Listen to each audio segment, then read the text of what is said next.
Just be happy with who you are. Just be happy with who you are. Just be happy with who you are. Hi and welcome. Now we're going to look at Chapter 2, Depressive Disorders, Bipolar, and Related Disorders, and Suicide. So as a matter of introduction onto this chapter, you can think back over your life this past summer. You may reflect on being kind of normal. You may have worked, or perhaps you were in class in the summer. You met some of your friends, you socialized in the evening or weekends, and maybe even thought about your future a little bit. Perhaps at some time through the summer you broke up with a boyfriend or a girlfriend, or you got a lower mark on a test than you expected, or at work you dropped a ball. Any of these events may have influenced your mood at the time. You may have even been sad. Maybe you had a period of low energy or missed a couple of outings with friends. Now this may have lasted a short while, but you know you will get over this and move on. Having ups and downs are not unusual. In fact, it's more normal to have time where you feel really great and times when you don't. This experience is universal, which makes it difficult for most of us to understand overwhelming and incapacitating experience of mood and depressive disorder. Most of us have experienced minor, mood changes throughout a day. However, we are unable to stay we are able to stay emotionally balanced. Unlike our more normal emotional reactions, the mood symptoms in depressive and bipolar disorders are much more debilitating. Affect a person's well-being, school, work, and or social functioning. It will continue for days, weeks, or even months, involving extreme reactions that cannot be easily explained by what is happening in the person's life. So let's begin to look at the symptoms associated with a depressed or energized mood state, and how clinicians determine if the person has a depressive or bipolar disorder. Depressive disorders are mood disorders where the disturbance in mood are serious enough to impair daily functioning. That's important. Impair daily functioning. There are various kinds of mood disorders, including depressive, which is unipolar, or disorders such as major depression and persistent depressive disorders, and disorders involving mood swings such as bipolar and cyclothymic disorders. Now we're going to start with the major disorder, depressive disorder, People with major depressive disorder, MDD, experience profound changes in mood that impair their ability to function. Now if you check out in your text, table 4.1, you'll see some of the more common features of depression. And on table 4.2, you'll see the diagnostic criteria for major depression. Now, there are many associated features for major depression, including depressed mood, changes in appetite, difficulty sleeping, reduced sense of pleasure in formerly enjoyable activities, feelings of fatigue or loss of energy, sense of worthlessness, excessive or misplaced guilt, difficulties in concentrating, thinking clearly, or making decisions, repeated thoughts of death or suicide, and attempts at suicide, or even psychotic behaviors, hallucinations, and delusions. Now that doesn't sound like something that most of us will ever experience. These symptoms are not something that you can just shake them off. These are persistent and debilitating, and that's an important distinction between us feeling depressed and someone being diagnosed with major depressive disorder.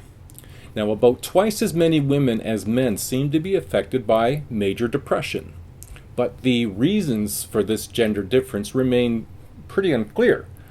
Depression can begin or reoccur at any age, but the risk for initial onset for depression is age-related. Most often, late in teens and as we grow a little older, when our lives get more complicated and we may struggle more. Depression disorder, it's been increasing worldwide.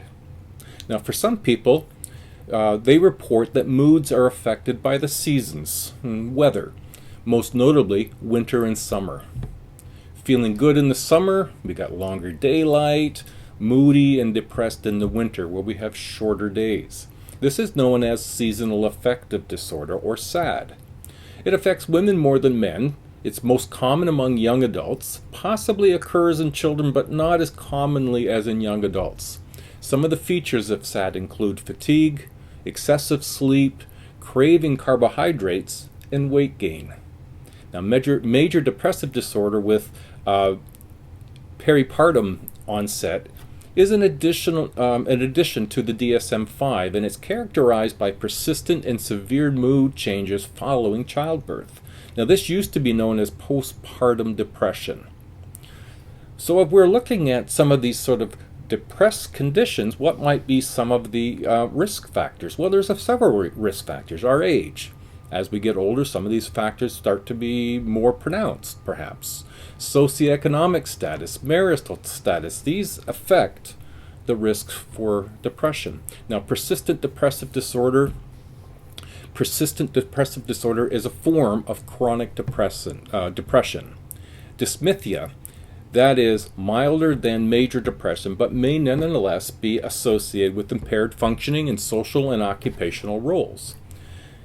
It is noted that both major depression and persistent depressive disorder are unipolar. That is, the mood disturbances are only in one direction, and in this case, sort of downward, if you will, depressed. Now, some people have a fluctuation in moods in which they go in both directions, both up and down, which are more extreme than would be considered usual ups and downs. We might all have moments of feeling particularly happy and excited, and moments of feeling particularly sad and depressed, but we wave through them, and they might be on this kind of a scale. Now, someone who's going through this in a more serious condition, these types of disorders are often known as bipolar. They are more extreme ups and downs, and they last longer. Now, bipolar is what this is known as, and there are three types of bipolar. There's bipolar 1, bipolar 2, and cyclothymic. We'll start with bipolar. Bipolar disorder, this is bipolar 1, is identified by the occurrence of one or more manic episodes, which generally, but not necessarily, occurs in the person who has experienced a major depressive episode. So, manic episodes are characterized by periods of unrealistically heightened euphoria, extreme restlessness, and excessive activity characterized by disorganized behavior and impaired judgment. Now, it's always important in abnormal psychology when looking at these different impairments to not sort of look at, well, I kind of do that. And it's possible we might have semblances of it, but it's important not to jump to conclusions and either diagnose others or diagnose ourselves by saying, well, this applies to me. If you look at table 4.3, you get the DSM-5's criteria for mania. The two common features are pressured speech and the outpouring of speech, in which pressured speech is the person's outpouring of speech in which words seem to surge urgently for expression. Okay, now another condition in this is rapid flight of ideas. And this is characteristic of manic behavior involving rapid speech and changing topics. They seem to be all over the map, bouncing from one topic to the next. Now, even though you may think mania seems better than depression, remember, these symptoms are also debilitating and extreme to the person. A person's experience of mania may appear jubilant and highly enthusiastic.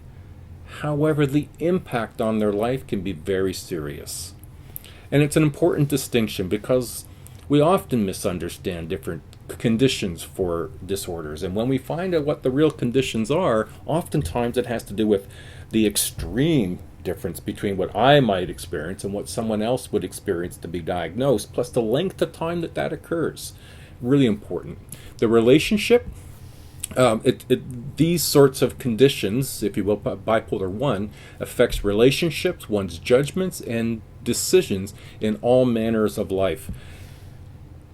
I've met and have worked with people with mania, and they think their life is sort of normal. They don't see the sporadicness, the pressured speech, the effect that it has on relationships. They don't generally experience and see that in a realistic manner until that period subsides.